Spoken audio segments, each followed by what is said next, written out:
This is GA325, Week 5, Part 2 presentation.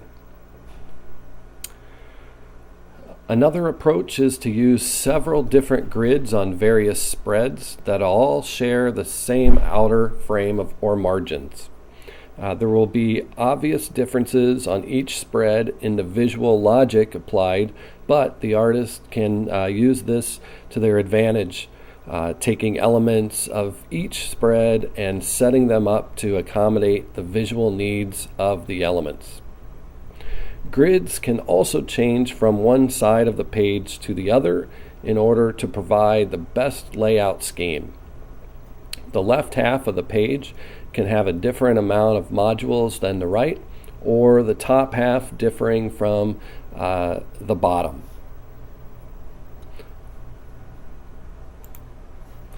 Three types of column alignment. Columns of text interact with the negative space around them. This space consists of gutters, margins, and empty white space. The right balance between the text columns and the space between them creates that visual rhythm.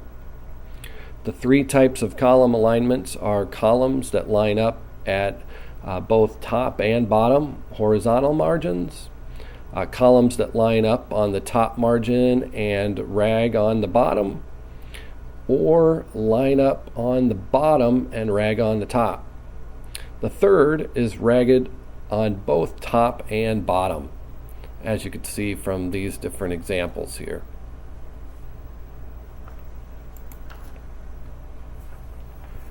The danger of a grid is sticking so tightly to the boundaries that you create repetitive, boring, multi-page layouts. Storyboarding thumbnails of all the spreads in a project and sorting out the project materials or visual elements on each spread can help the designer make creative decisions at the start, which will then reduce the redundancy.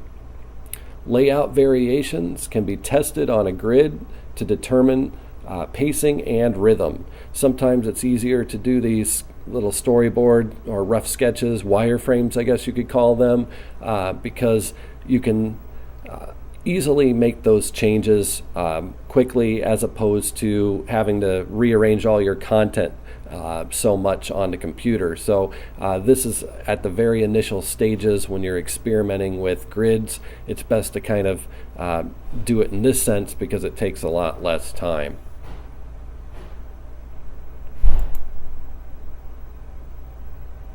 Avoid grid repetitions by varying image positioning, vary image size, stick to a pattern, don't go too far from the grid design. Just keep in mind that the grid is your basic foundation. You don't need to stick to every little piece of it, and you want to be able to have some variety, because the overall goal is to make a visually pleasing page, from page to page, I should say, too. So you want them to look like they belong together, but they don't necessarily have to be the exact same from one page to the next. That'll keep it visually intriguing. When allowing some elements to break the grid and become noticeable, you can maintain unity by using the same typefaces, color schemes, and type sizes throughout the spreads. This will also keep a spread with a different grid layout than the rest of the project from losing its link to the rest of the spreads. Just another way to create that visual repetition from one page to another without them looking the exact same from page to page. Text and images share the following attributes. Visual relationships between words and images are important in order to maintain consistency and unity in a multi-page project. Type and images must work in harmony on the page. The key to achieving this is to understand that both art and text have the same attributes. They are both composed of light and dark values. They take up space or volume. They have outer contours. They possess negative areas or gaps. They create rhythm and are arranged in a planned order. To prevent type from being isolated or set apart from the images, we can look to create similarities in these attributes.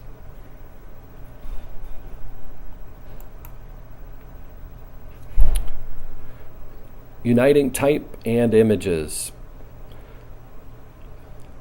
Some ways of achieving harmony between images and type are to overlap the type on top of the art.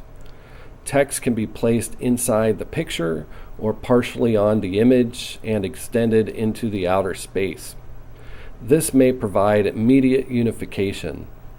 A word or caution here, when type is placed on top of any type of image, the words have to maintain readability and legibility. So the main way of putting them on there would be to put it in some sort of ambient space that doesn't have a lot of going on in the background, and you don't want to cover the main part of the image.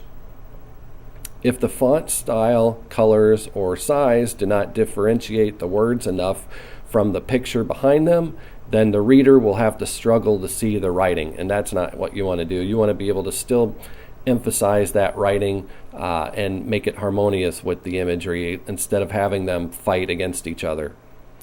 Avoid placing type on top of multicolored, bright, saturated imagery. Avoid having to change type color from word to word because the color of the type matches a color behind it and becomes lost.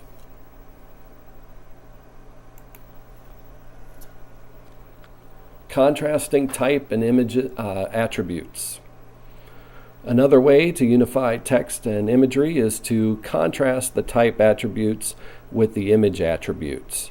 A dark, moody photo side by side with a text block of light, airy type can create a harmonious opposition that allows identification of both the type and the picture.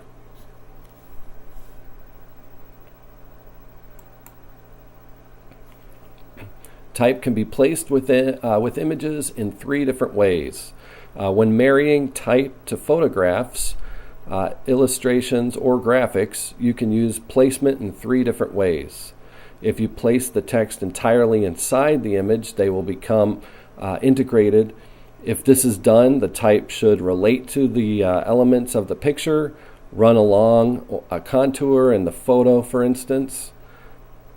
Type can be placed like a caption on the edge of a picture, along or around its exterior. There should be united composition between the text and the picture in conjunction with the format. When using this method, type can also be placed on part of the image and go off beyond the border of the picture. This method can quickly bring the type, picture, and negative space all together.